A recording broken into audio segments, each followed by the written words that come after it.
So the title is Healing Minds in Conflict, Not Conflict Resolution is Needed in the Mideast.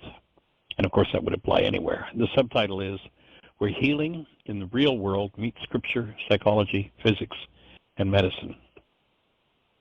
Carl Jung, perhaps one of the most brilliant psychiatrists of all time, wrote, whatever is rejected from the self appears through blame in the world called perception as an event.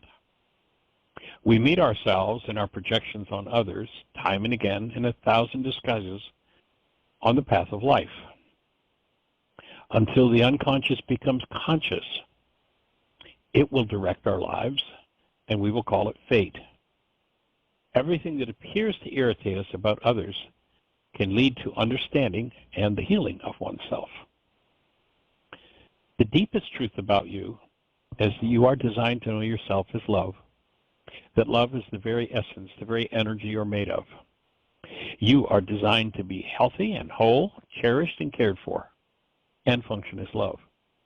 To the degree that you are not experienced in the experience you were designed for, your body, your mind, your relationships, and your life are going to reflect the dis-ease and unhealed conflicts you hold within. After 50-plus years of working with people recovering the truth of this statement, the truth of who they are, it has become obvious to me that instruction on the deepest principles of inner healing are urgent. Please pass these tools for recovery on to others so they can become available to every mind, heart, and being on the planet. You cannot kill or abandon enough people. You cannot win enough wars to free yourself from conflict or enemies. Conflict and enemy are constructs of the human mind and must be directly faced and healed from the inside. If you're uncomfortable, in trauma, under attack, or experiencing pain, the tools presented here are going to change your life. This work will show you not how to treat your pain, for treatment is a world apart from healing.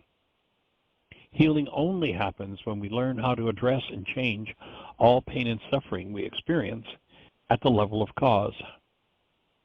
If you are comfortable and satisfied with the status quo, if you believe others are the reason for the upset in your life, this article is very likely going to bring up a great deal of discomfort. In fact, it is designed with that purpose in mind. Approximately 4,000 years ago, in a text that is generally thought to be about religion, we discovered that in its original language, Aramaic, it's about physics, physiology, psychology, and genetics. In it, a man named Job, after much suffering, offered the world a deep, difficult, and rarely comprehended lesson in responsibility, how the world actually works, and how to own your own creatorship.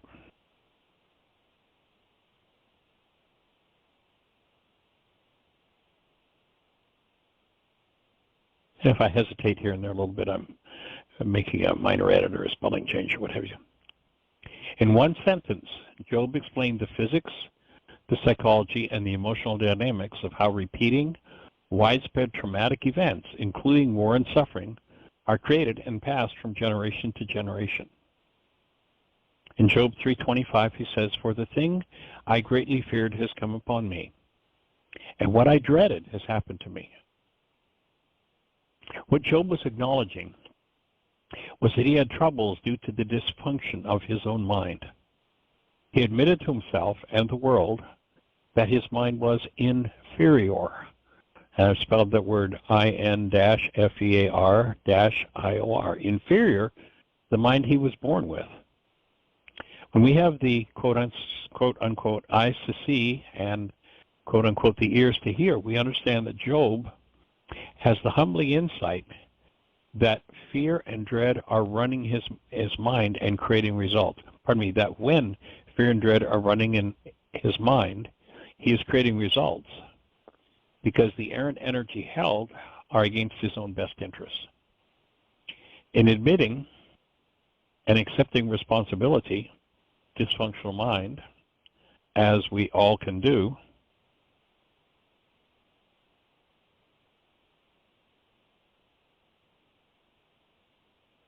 Job is opening a space for profound healing. He is stepping into the powerful, life-changing admission that he is the ultimate cause of his own suffering, loss, and the traumatic effects in his life. Note, I'm not saying he's to blame. He's just coming to grips with his responsibility for his life, something very rare in our world today. Job is owning the fact that he has a particularly pernicious form of unconscious mental self-abuse, the twin mental illnesses of fear and dread. This, I offer, is the huge and necessary first step in healing. We must give up, in both our thoughts and languaging, looking outside of ourselves for the cause of our experiences, and admit there is a problem inside. When we fully unpack Job's insight and apply it to our lives, we come to understand our part, as Job did, in causing the terrible events and repeating generational patterns in our lives. He plainly and emphatically tells us that the feared and dreaded outcomes in our lives begin in our own minds. Life and the people we populate our world with are a result of a process that we, through denial of responsibility, have lost control of. When we live with a mind fueled by fear and dread, we are limited to drawing people to us that resonate with a life of conflict, attack, pain, suffering, seeming hopelessness, and why is this happening to me again experiences. The human mind I offer is meant to be fueled by love. Check out the energy natural to us as humans by simply holding, quietly and with deep contemplation, one with an untainted mind, a newborn. Notice if its belly is full and its diaper is empty, the state of serenity and love. There's an urgent concept to reform in the minds of those weaned on Aryan Greek mythology, as virtually the whole Western world has been. Sin in our world has become a burden that inspires much fear in people. The very error that Job found twisted his life until he overcame to ruin.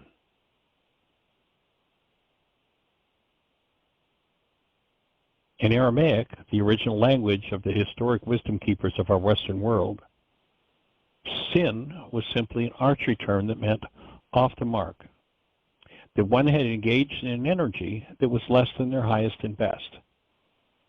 Sin has nothing to do with one's identity. It was an energy, once engaged, that one could naturally and straightforwardly, without fanfare, remove from their lives. And the removal process was called forgiveness. Rather than live a life, as many have done, where it becomes a focal point of their energy, conversations, and claimed identity, simply be like Elsa in the movie Frozen. And rather than dwell on it, just let it go. One of the greatest sins, as Job discovered, is to allow your mind to be run by fear or its near twin, hostility. Job, when you unpack the seemingly simple insight above, is informing us that when we live in a mind run by fear and dread and apply those mental energies to a fantasized outcome or a genetically implanted unresolved issue, we set a blueprint for events that will be delivered to us by life. When we add additional emotional amplifiers to thought complexes based in fear and dread, things like greed, guilt, and or hostility in any of its forms, into this scenario, we have a perfect trifecta for victimhood and repeated trauma. This, when understood, is an exact definition of mental illness. When we integrate Job's newfound understanding of truth, the words innocent and victim are an oxymoron. There are no victims, only volunteers. We volunteer by insisting the state of our mind is justified and is an effect of what is happening in our world rather than the cause. The profound conclusion implicate in Job's deep emotional learning is the fact that the power to bring about results in the world lies in the mind, entertaining a complex of negative thoughts and intensifying the energy of that complex with fear and dread. Of course, the complementary implication is that the mind entertaining a complex of constructive thoughts and intensifying the energy of that complex with love also has the power to bring about results in our world. It has been called positive thinking, but there's far more to it. The expression of understanding that Job attained is one of the first historical indications, of which I'm aware, of a rudimentary comprehension of the world of quantum physics, of how the world actually works, and the understanding of which is a necessary prerequisite to true healing. Without this knowledge, most efforts to recoup health are symptom treatment, which is just, quote-unquote, rearranging the deck chairs on the Titanic. You might get a better view of the band's performance, but the ship's going down. Job's observation on how his fear and dread applied to a concept held in his mind is, in fact, a conversation about the observer effect as proven in the physics lab. The world that appears in perception to be outside of us is actually a product of the mind and exists nowhere except in the mind of the perceiver. And that world, being strictly internal, is a result of energies moving inside of us. And every energy that moves inside of us, because we're all connected, impacts everything that appears to be outside of us. Fear and its brother hostility are amplifiers of whatever we originate and hold within us. Denial of what is moving within, due to the intense resistance to ownership, adds even more amplitude to whatever it is we want to believe is caused from without. Albert Einstein informed us that, quote, the theory you have about a thing determines what you observe. One who believes their problems are caused from the outside and are everyone else's fault will live in that delusion. Job, in a single sentence, dispelled the lie. That which I feared most, that which I dreaded. Einstein went on to explain, a human being is a part of a whole called by us universe, a part limited in time and space. He experiences himself, his thoughts and feelings, as something separated from the rest, a kind of optical delusion of his consciousness.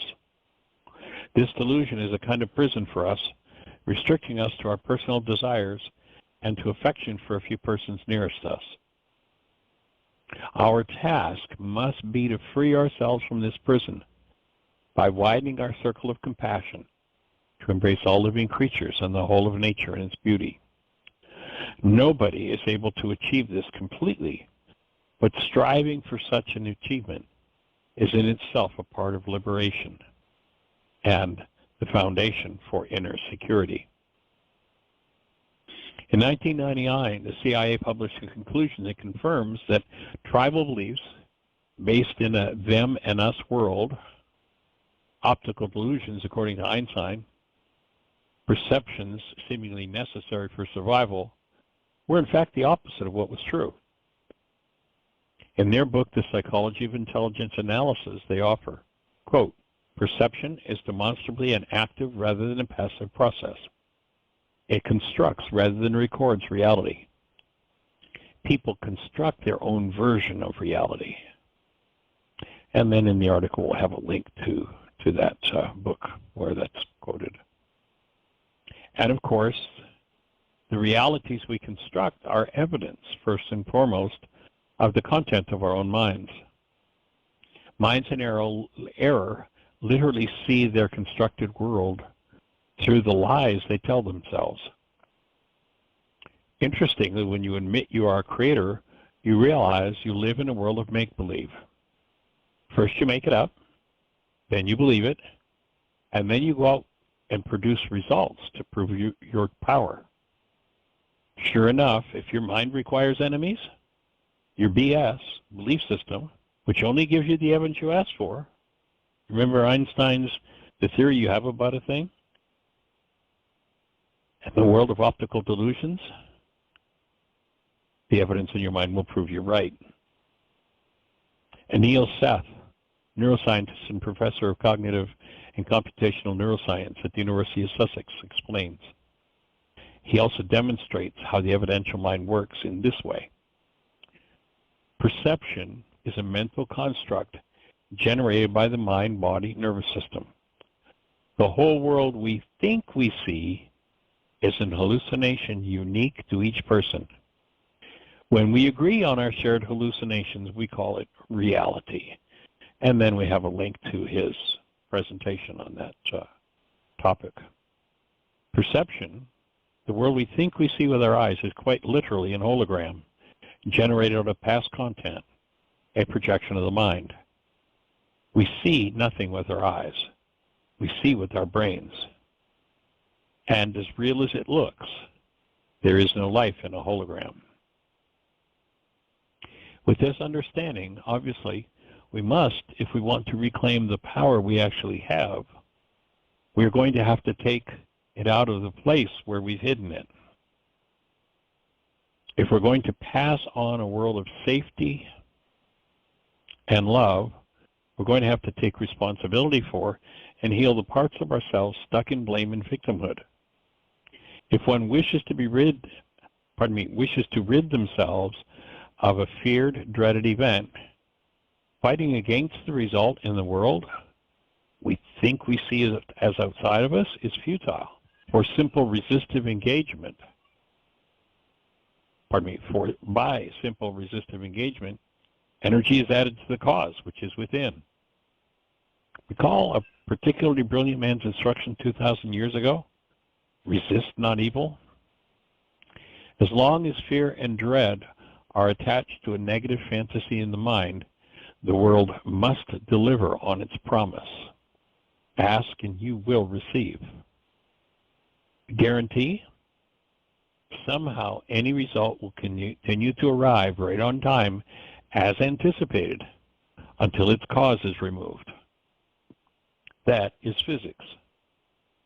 It is a statement of our power as human beings to create results in our world. I offer that one of the main purposes of the rest of the books that accompany Job in the collection called the Bible are man's attempt to understand and resolve the dilemma Job presented. How does the blind application of fear to a clearly unwanted result bring about precisely the resulting question?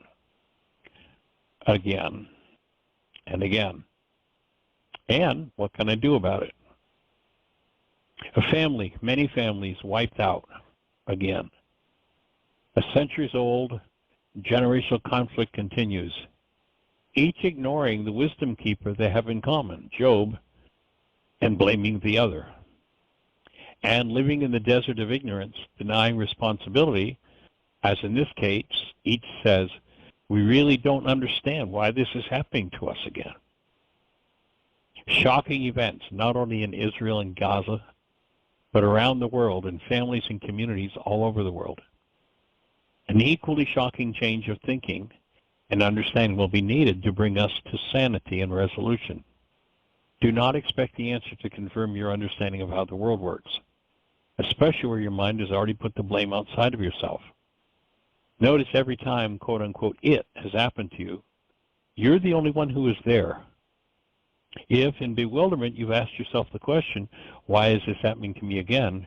Recognize you are going to have to change some of the deepest unconscious dynamics at work in your own mind. There's only one answer that will ever bring serenity and healing into reach in all sides for every conflict. This Middle Eastern generational war, with virtually every cultural enemy and family squabble, as with virtually every cultural enemy and family squabble in history, has gone on too long. No one is born with hatred or enemies. Each is a learned, corrupted construct instilled within any mind that swims in the toxic mental, cultural, and family environments of fear and or hostility. Eventually, Until questioned, living in these aberrant states will become normal. Knowledge and the way it is. All lies that appear true in a mind working from corrupted data.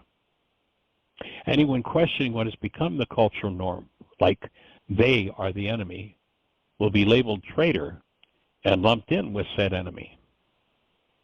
This is an idea usually promoted by those who are profiting off a culture maintaining some particular group of enemies. Notice how often, as profit or other beneficial viability of one's enemy fades, another one is fabricated. Eisenhower warned us. Major General Smedley Butler, the most decorated Marine of his day, way back in 1935, wrote in detail about it. Read it, free. And then I have a link to his book, War is a Racket. I worked about 30 years ago with a Jewish woman who'd lived in Israel. She shared with me that she became an activist and advocate for the Palestinian community when her own children were taught subtraction in the community school by minusing Arabs, their brothers.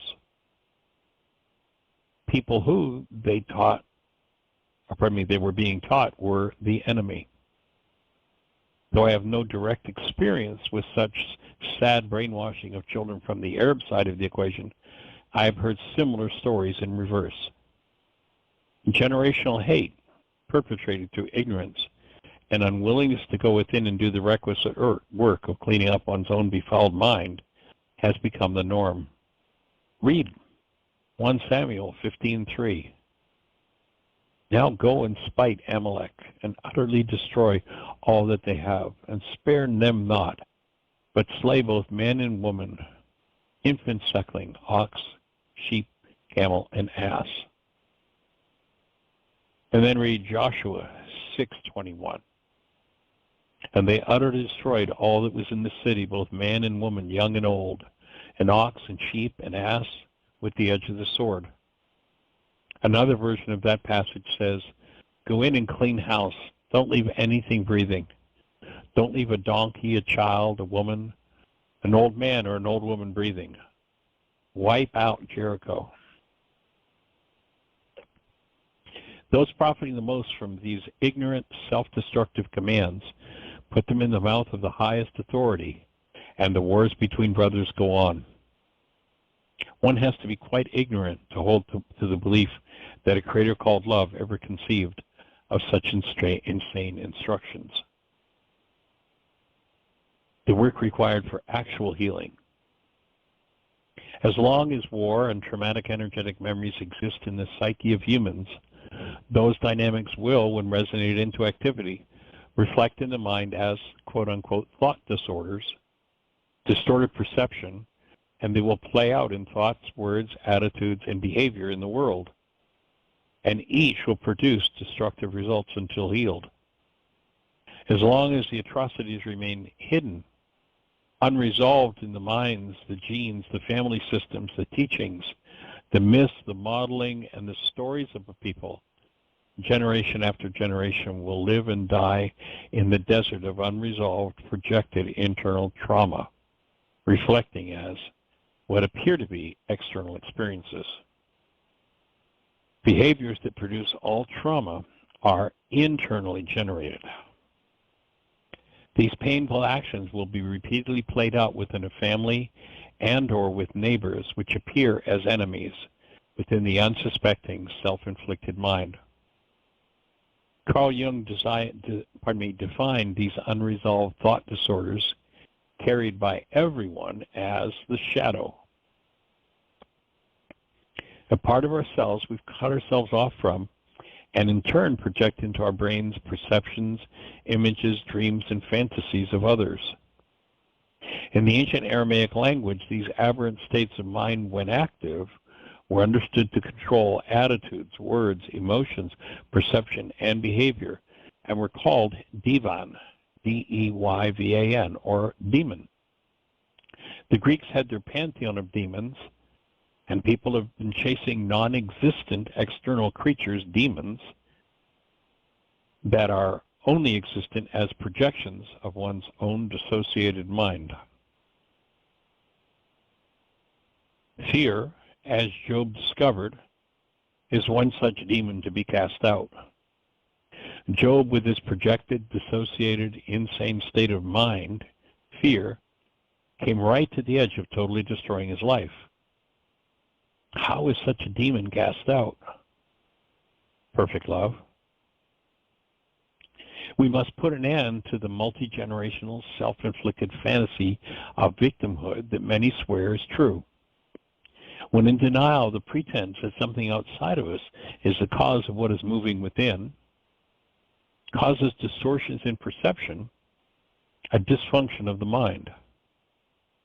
Due to dissociation caused by denial, we populate our perception with demons, projections of our own thought disorders.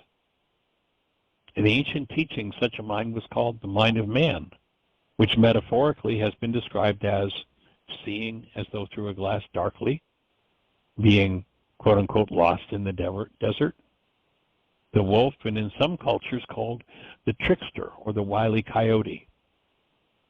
Never facing ourselves directly, we think we can live a normal life, pretending there are no skeletons in our closets. These projections are but mentally generated symbols of the parts of self that, in most family systems and cultures, have been disowned and kept in the dark for eons. To become an early adopter of consciously entering into the recesses of one's own desert, one's own unconscious mind, and clean up the dynamics found there is a grand task for which few are prepared. Pardon me, let me read that sentence again. To become an early adopter of consciously entering the recesses of one's own desert, one's own unconscious mind, and cleaning up the dynamics there is a grand task for which few are prepared, and few in the lifetime will, without instruction, guidance, and support, accomplish.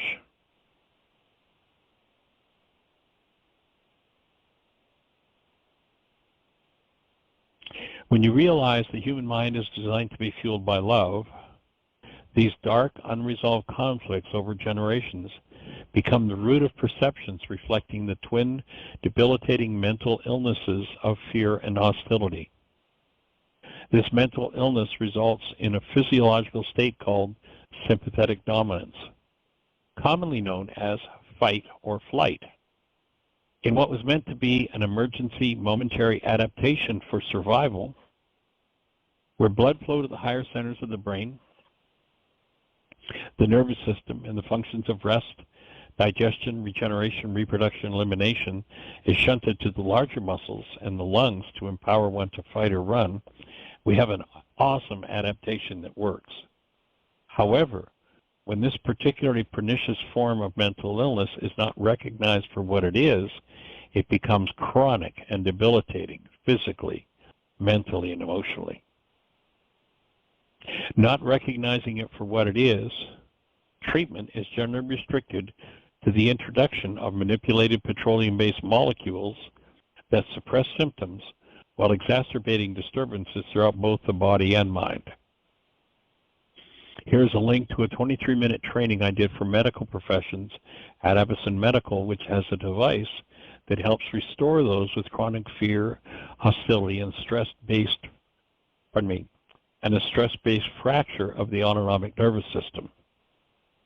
When, due to the impact of the heat delivered through the mechanism in the palm of the hand, called an arteriovenous anastomosis, the blood supply of the whole body is warmed by a little less than 1 degree. Blood viscosity is reduced, and restricted microcirculation is restored. Parasympathetic activation is achieved. Strained, tense muscles tend to soften and relax. The chronic restriction resulting from being quote-unquote uptight resolved increases blood flow and tends to restore balance to every function in the body by reestablishing the normal delivery of a myriad of nutrients, oxygen, and red blood cells.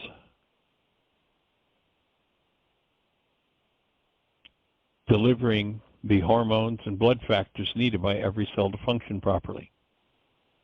This restoration also means the mechanism of waste, toxicity, and inflammation removal, especially important in tissue congested and constricted by tight muscles, is enhanced, speeding the removal of cellular waste, resulting in higher energy levels and an improved experience of well-being for most people, especially those with microcirculatory issues, which involves just about every disease process known to the human realm.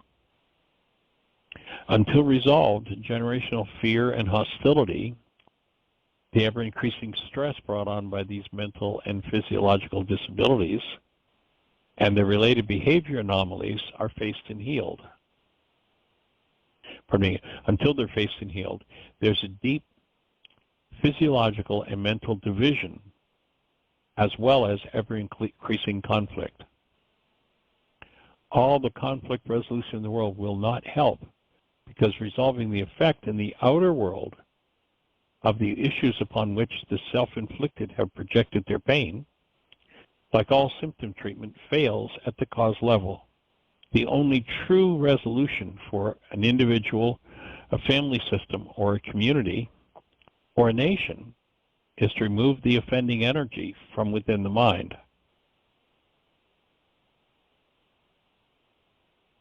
From within the mind of those so afflicted.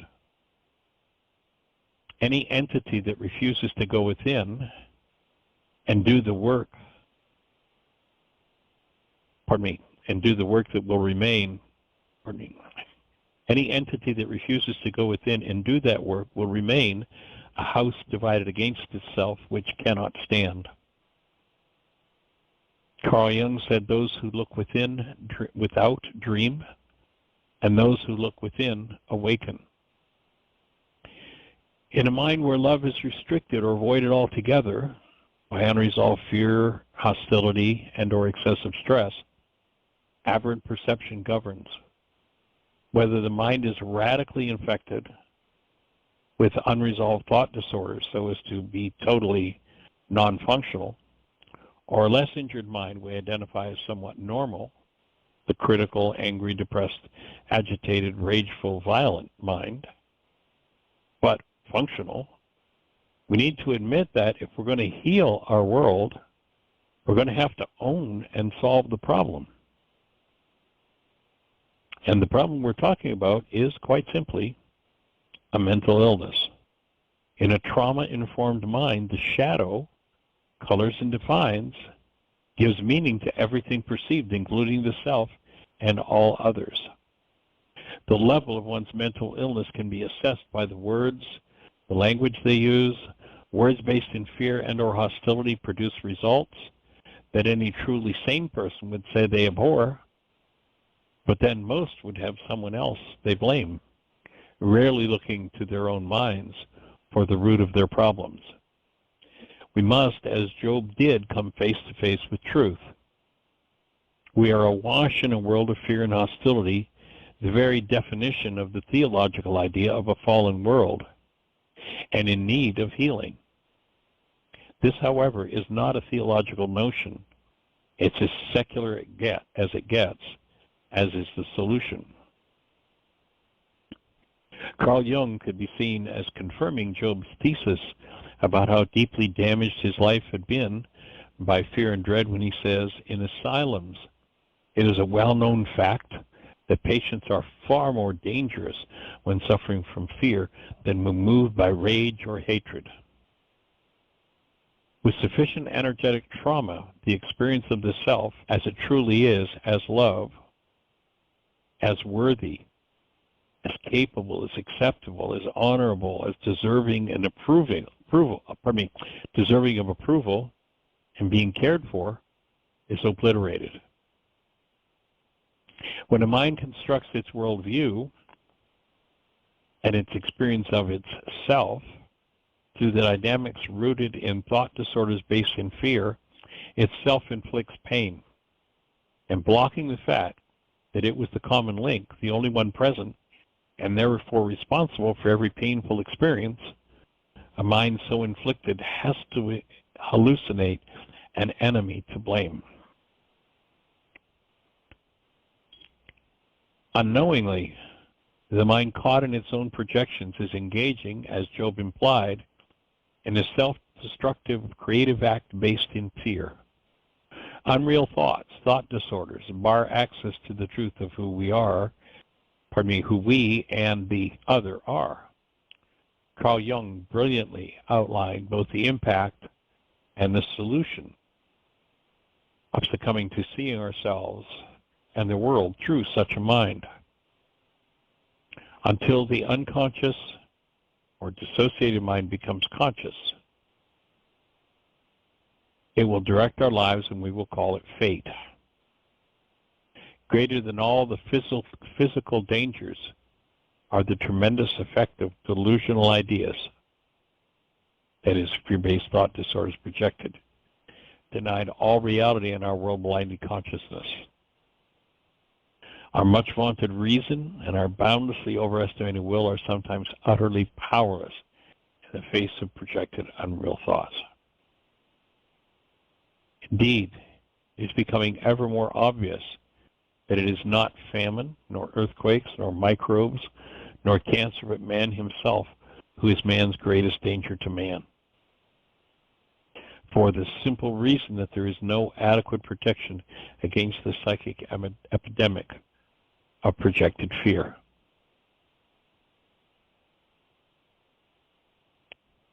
And projected fear is infinitely more devastating than the worst of natural catastrophes. The wolf inside the man is far more a threat to human existence than all external forces. When mental forces become so toxic as to harm our overall well-being on an individual and collective level, a psychic epidemic can result.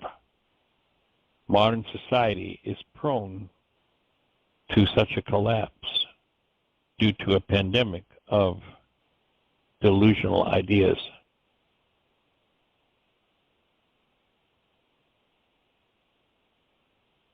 Is merely an illusion, albeit a very persistent one. Albert Einstein. From the brain and the brain alone arises all of our pleasures, all of our joys, laughter, and jests, as well as our sorrows, pains, and griefs, hypocrisies. The specialty of the human mind is hiding from itself by projecting through blame. All perception, all sense data arises from the activity of the mind. Every picture, quote-unquote, seen, every sound, quote-unquote, heard, every touch, quote-unquote, felt, is a product of the firing of brain cells.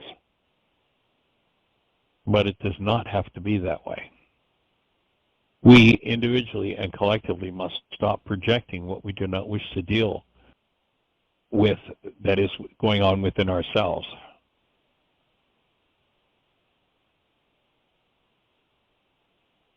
The true self, love, is covered up by generation upon generation of identification with errant thoughts and feelings, with thought disorders about self and others. These errors must be undone. If an energy moving within is based in any form of pain, hostility, or fear, it must be owned and removed.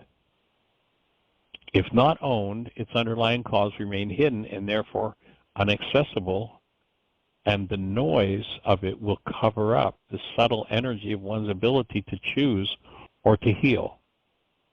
Remember, higher guidance was called the still small voice. Each effort at removal of pain-based content from a mind, though perhaps insincere and seemingly futile at first, will weaken the noise of all pain. Sufficient weakening and choice will appear full-blown. In Aramaic, the removal process for pain was called forgiveness. None of these three branches of the Abrahamic tree, today considered to be world religions, appear to understand what their common wisdom keeper, Job, offered about the invisible, tragic impact of fear and dread on the operation of their minds and the atrocities visited upon them and the lives of those surrounding them. As a result, someone like the Hatfields and McCoys, these family members have been killing each other and warring for centuries. On June 14th, 2003, the Hatfields and McCoys, in conflict since 1863, signed a peace agreement. Perhaps a model for healing? Enemies do not exist in the actual world. They are fabrications, realities constructed from the dissociated, pained shadow content of one's own mind. That action alone diminishes the being experiencing the projected construct enemy. The idea that someone delivers what has been asked for, quote, that which I feared most, unquote, does not make them an enemy. Enemy and violence are a result of the projection of the shadow side of one's own heart, or unconscious. This is why the felt experience of an enemy is so painful. The whole ordeal is internally generated. First, pretending that someone outside of you is the cause of what is moving within you involves giving up awareness of the physiological experience of oneself as love. Anyone who cannot maintain awareness of self as love and extend that love to any other has given up their human life and surrendered to an energy, fear, that was never meant to fuel the human mind. These actions, expressions of internal dynamics, produce the felt experience, and then the mind uses the corrupt data it contains and massages that data into false visual images based in blame generated by the brain. And while the mind can be tricked by its own visual hallucinations into believing its projections, falsely believing the cause of the pain and disturbance is external, note the pain is still felt in the body, housing the problem of denied and dissociated fear. This is a difficult principle for a mind steeped in fear to comprehend, which I offer is why Job's brilliant insight and admission was ignored, even by himself, until he reconnected his mind to love. Recall, if you read the whole book of Job, or just tap into a reading of it on the internet, his insight about the impact of fear on his life comes quite early, but with his own lack of understanding, he goes on for days, as most do, with his confusion and that of his friends. Listen to all the conversations as they go on, the blame, the accusations, the distractions from the truth he had already admitted to himself. His wife is so perplexed, she actually tells him to commit suicide. Without the eyes to see and the ears to hear, without the brain cells to comprehend the deeply hidden, by the mind in denial, principles of healing, the process of actual healing gets lost in the din of the disconnected mind. Many will say, oh, none of this belongs to me or applies to me. But let me be clear here. We're talking about any child in any culture at any time in history who has experienced fear and did not have adults who could guide them through healing that fear. And I don't mean comforts them. I mean actually knows how to heal fear. Well, Michael, now you're talking about virtually everybody, including you and I. I think you're getting my drift. One such expression of this dynamic is the parent who attempts to explain to their perverted actions based in unresolved thought disorders toward a son or daughter. I'm only beating, berating, degrading you because I love you, and it hurts me more than it does you for me to do this to you. No, Mom, no, Dad, you're abusing me because you and I are existent in a desert of unresolved generational family trauma. And I offer it does not hurt you in the least to do this to me. It alleviates and gives vent to the unresolved generational pain you refuse to own and forgive, the relentless unconscious fear and pain you express when you're under stress and live with every day. This seemingly unresolvable pain is why people hold their breath, sigh in exasperation, fight, rage, and see enemies everywhere they turn. Ever look at the divorce rate and the number of people who appear to be married but in their hearts were divorced years ago? It's estimated that worldwide in 2022 alone, war and violence ended 238,000 lives and cost $17.5 trillion. Even though experts tell us that we're living through one of the most peaceful times in human history. The Canadian Journal of Peace and Conflict Studies estimates that from 3600 BC to 1974, there have been approximately 2 billion people murdered in war, all because of the healable generational mental illness of dissociated fear, hostility, stress, and dread projected. And if we listen to the many conversations going on in the world today, we are sadly on the precipice of another avalanche of murderous bloodbaths globally. When will they ever learn? When will we ever learn? Rachel Huda and her colleagues, researchers in the growing field of epigenetics and the intergenerational effects of trauma, have long studied mass trauma survivors and their offspring. Their latest results reveal that descendants of people who survived the Holocaust have changed physiological and nervous systems, different stress hormone profiles than their peers, perhaps predisposing them to anxiety disorders. And then we have a link to some of her research, and then a link to the video, The Ancestral Ghost in Your Genes. Environmental, non-genetic inheritance and susceptibility to disease, epi-influences that become part of our DNA, have been identified by modern science as a fact. Job, who lived in 2200 BC, knew it. He told us how a life became infected and produced detestable results 4 millennia ago. Even Pogo said it. We met the enemy, and the enemy is us. And the noise of a mind in denial keeps people blind. Many, if not all, of our wounds and conflicts, and therefore our pain and inclinations toward violent perceptual constructs, thoughts, words, emotions, and behaviors are rooted in genetically inherited traumas. Jung's shadow. Multi-generational assaults reinforced through unconscious actions, generation after generations, stored and projected repeatedly, with family, friends, enemy, and self ad nauseum. Each painful event appears to be distinct and separate, seemingly connected by nothing except that it's happening again. Download free copy of Why Is This Happening to Me Again in any one of 9 languages, and we have a link.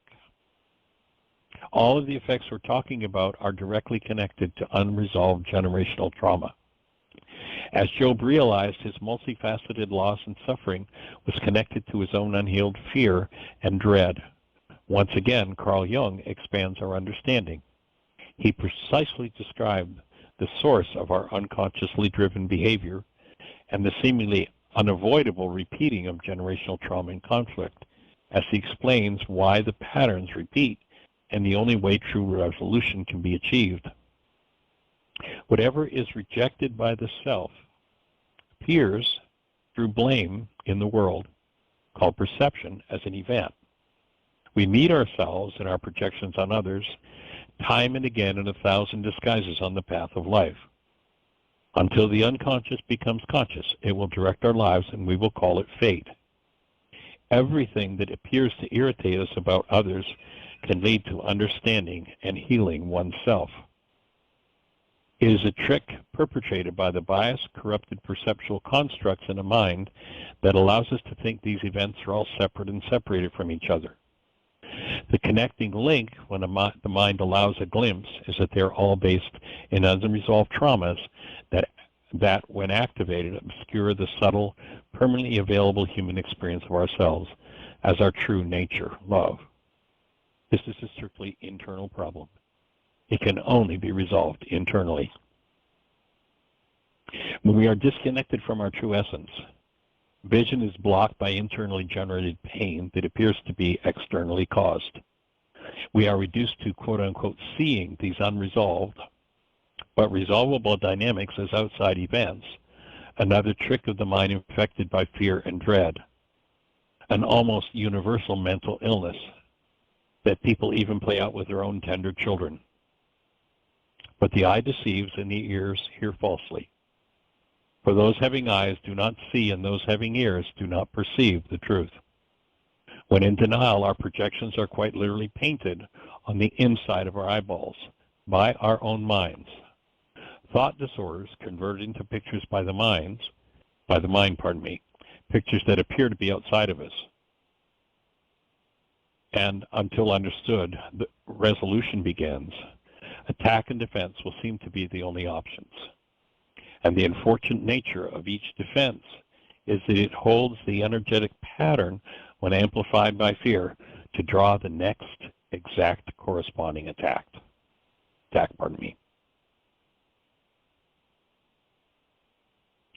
And then a quote from a book by a man named a psychiatrist named Just Mirlu, in his book called The Rape of the Mind. He says, the totalitarian systems of the 20th century represent a kind of collective psychosis, whether gradually or suddenly, reason and common decency are no longer possible in such a system. There's only a pervasive atmosphere of terror, a projection of the enemy imagined to be in our midst. Thus society turns on itself, urged by the ruling authorities. Listen today in America as politicians tell their mob to strap on the Glock for the upcoming election. The illusion of separation and the belief in an external enemy is a projection of one's own mind turned against itself, a result of the internal corruption of perception created by denied thought disorders like those that result in fear or hostility. Einstein addressed this issue in 1950 when he opined, the resolution of living a life of instability. One second here. Living a life of instability, threat, and blocked, projected, unconscious pain. A human being is a spatially and temporally limited piece of the whole, what we call universe. He experiences himself and his feelings as separate from the rest, an optical delusion of his consciousness. The quest for liberation from this bondage is the only object of true religion, not nurturing or tolerating the illusion, but only overcoming it gives us the attainable measure of inner peace. Einstein, without speaking of how it's done, describes overcoming the illusion as our release from compulsive violence and the endless propensity of the dissociated mind of depression and a manufacture of enemies. Once again, in the first century Aramaic technology, it is a truly shocking technology to those who think they have figured it out. And release is found in forgiveness. Anyone with enemies, instead of ego justice, which usually means vengeance in disguise, requires a major journey into the desert. Most people, if their ancestors have done and passed on no real inner work, cleaning up generational patterns of thinking, language, and behaviors, usually spend about the first 4 decades or so in blame, before starting to wake up from those patterns. Resolution is a powerful life changer. The 13th century Sufi mystic Rumi offers, love is the cure, for your pain will keep giving birth to more pain until your eyes constantly exhale love as effortlessly as your body yields its scent. We must put an end to the generational fantasy of victimhood that our corrupted perception, our optical illusions seem to prove is true. We must rethink the lie that somehow appearing a victim in one's own perception earns one the right to exact vengeance. Every action taken first delivers its energetic impact on the person engaging in the act. We get the original, they get the carbon copy. Those in denial who refuse to own what is going on inside themselves block awareness of the damage they do to their own psyche with each attack. Justified attack, expressed from a mind trapped in the triple insanity destroyer of fear, hostility, and blame, lends an air of credibility to the stories members of warring communities tell each other about the terrible others. Truth of that story of blame as a fallacy is Job's monumental contribution to being restored to mental health, and thus having everything he's lost restored. That which I feared most. Active present love is the master solvent of trauma. If it is not love, it's generating lies in the mind. Someone in the community has to get big enough to bring healing first to their own trauma and then pass that skill to the others. Most will say forgive the perpetrators of the events that trigger hidden PTSD. Unfortunately, this means the underlying patterns, often generational, are ignored and left hidden to be activated another day. Please stop listening to forgiveness advice that says you must forgive them. Forgive continuously, but never forgive anyone. Letting another off the hook for what's originated inside of self is total error.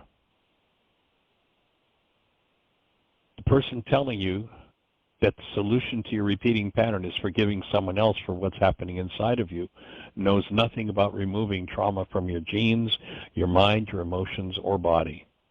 If someone tells you that you need to forgive another or yourself, understand they know nothing about actual forgiveness. Never forgive anyone, yet again, learn to forgive continuously. I know that sounds like a conflict, but let me explain. When feeling frustrated, angry, annoyed, terrorized, murderous rage, afraid, lonely, aversion, responding out of wounds, blaming others, blaming self, unable to hold to a mind of love, that is always an opportunity for me to heal the pain constructs of my own mind, body, and nervous system. Sadly, when I hold unresolved pain and trauma within, it's easy to put the underlying energies of that trauma and trigger it into activities in my brain's internally constructed perceptual images of that other. The experience, the pretense that they are the cause of the repeating trauma I'm experiencing is a true definition of projection. When I make pictures in my mind out of others, out of my internally hidden dissociated pain, I believe my mind's hallucinations, its lying constructs, and I can pretend others are the reason I'm in pain again. In our world, usually by about the age of 4, each child has been brainwashed into becoming a very devout, card-carrying member of the one world universal religion of blame.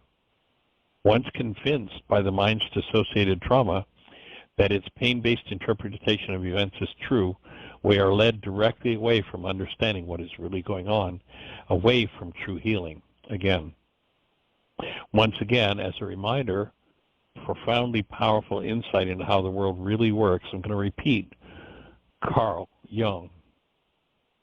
Whatever is rejected from the self appears through blame in the world called perception as an event. We meet ourselves in our projections on others time and again in 1,000 disguises on the path of life. Until the unconscious becomes conscious, we will call it fate. It will direct our lives. Everything that appears to irritate us about others can lead to understanding and healing of oneself. And then once again from Job, for the thing that I greatly feared has come upon me, and what I dreaded has happened to me. Have you ever been the object of another's devout belief that you're the problem in their lives? Perhaps it's time to question your own membership in the Church of Blame? I repeat, many, if not all, our wounds, and therefore our pain, are rooted in genetically inherited traumas held inside of us, multi-generational assaults reinforced through unconscious actions, generation after generation, stored and repeated ad nauseum. Perception appears to be different, but all are based in that hidden dissociated trauma that, when activated, obscures the subtle, permanently available of ourselves as our true nature love. Never imposed from the outside, blocks to the awareness of ourselves as love are internal and removable, if one has the technology to do so. All healing, the return to the all-pervasive serenity and love, is a strictly inside job. The act of removing intergenerational trauma and pain causing thought disorders is the true definition of forgiveness. All perception is autobiographical. Constructs of our mind show us, first and foremost, what is going on inside of us. Until generational traumas are removed, we're easily tricked into believing the false pictures and perceptions generated as a result of denial by our minds. As long as we believe that something outside of us is the cause, rather than just a trigger of what's moving within, we inhabit a world of false perception, a world made up by our minds. Living in the world of realities generated by our minds voids the experience of actuality, voids truth. Emotion does not come from seeing or experiencing something in the world. All felt experience comes from the activation of internally generated energies, all self-imposed. Blamers would do well to understand denial, the act of thinking or speaking as though something outside of oneself is the cause of what is moving inside. Denial results in instant dissociation, the hiding of truth which blocks awareness of one's own internal dynamics, resulting in an unnatural condition called the unconscious mind. And then I have a link to an article or a song by Alanis Morissette called Madness. Been through a particular painful reality 87 different times with 42 different people? Notice you were the one that was there every time, the only one. The echo of denial sounds like you made me so mad, sad, afraid, you hurt me. I'm an innocent victim and you attacked me. Fortunately, we're getting cooperation from Blog Talk and it is still recording, so I'm going to go ahead. We just got a little bit more to finish. The very things that people don't want to look at or deal with are things that are most urgent to be looked at and dealt with. And rest assured, life will give each who, through fear, is unconsciously directing their lives every opportunity they need. For life's purpose, when we dissociate from and hide or project the cause of our pain, is to kick us right square in the limitation. How do we make the unconscious conscious? The tools for reliably opening what in the ancient teachings was called the veil of the temple being the body, beneath which we keep our pain hidden, vary between the subconscious and the unconscious mind, and the removal of assault energy appeared 2,000 years ago in the Aramaic language. This ancient tool, forgiveness, is a process that uncovers and removes what we've hidden through denial within ourselves. The fake Greek substitute pardoning has supplanted actual forgiveness by tricking us into belief that a strictly internal process is an outer directed act. Forgive, let them off the hook, we've been told. With that errant directive, the simple, effective healing technology of forgiveness was lost to humanity. In the Greek misinterpretation, we are convinced we need to be forgiven for something rather than realizing there's something to be forgiven removed from our minds. This slippery twist has left millions letting others off the hook for what is generated by their own minds rather than taking responsibility for and removing from their minds, that is, forgiving the projected and hidden, often generational content within themselves. Letting someone off the hook for what is going on inside of us will never rid us of our experience of internally generated hurt, upset, or pain, which are all dissociated reflections of denied fear. Outer-directed acts do not bring correction to internally generated dynamics. Engaging in actual forgiveness creates a visceral opening that facilitates the flow of love and light into every instant, every experience of our lives and physiology. Alone or lonely, afraid or sad, rageful or hateful, through forgiveness, the space is created for love to flow within and create a clean and open space within the mind for the transmutation, the removal of the energy of one's pain, which happens in an instant of actual forgiveness. Lived pain and turmoil, I don't care how macho, how big, how mean, and how tough you are, is always an invitation to end denial, to learn to apply forgiveness and remove the disease energies from one's own physiology. For the macho man who wants to blow this idea off, you might ask yourself why men die on average almost 6 years before their female counterparts. Perception, the world we think we see with our eyes, is a hologram generated out of past content, a projection of the mind. We see nothing with our eyes, we see with our brains. There is no life in a hologram. Reality, or perception, the output of the mind, is either a high-quality, accurate picture or a poor-quality, deceptive projection. The experience of the presence of love in one's physiology indicates the mind is on track, and any form of fear and or hostility is an indicator that the mind is using corrupt data to build its projections rather than reflect accurate information about actuality. When using the corrupt data, the mind massages its unconscious content into pictures that appear to be of external things. When I tell you that you are the cause of what's happening inside of me, I have become the equivalent of a full-fledged, caring member of the universal one-world religion of blame. All perception, the world made up by us, including sensations in the body, are autobiographical. Projection is not the act of pretending something inside of me is outside of me. It is the act of building realities out of resonated internal content and pretending that hologram, that image, is actually out there. And then there's a link to a piece of work, and if you're listening, Magda, it's to your work with your great-grandfather. And then we have a link to What is the World, a link to Why is this happening to me again, both the 3-hour video workshop and the book, Why is this happening to me again, and information about how to get support through this radio show, calling 563-999-3581 from 1 till 2 o'clock, 5 days a week. And so if you have any thoughts or feedback, I would deeply appreciate it. I know we've gone a few minutes over, and I'm certainly appreciative of the fact that that Blog Talk Radio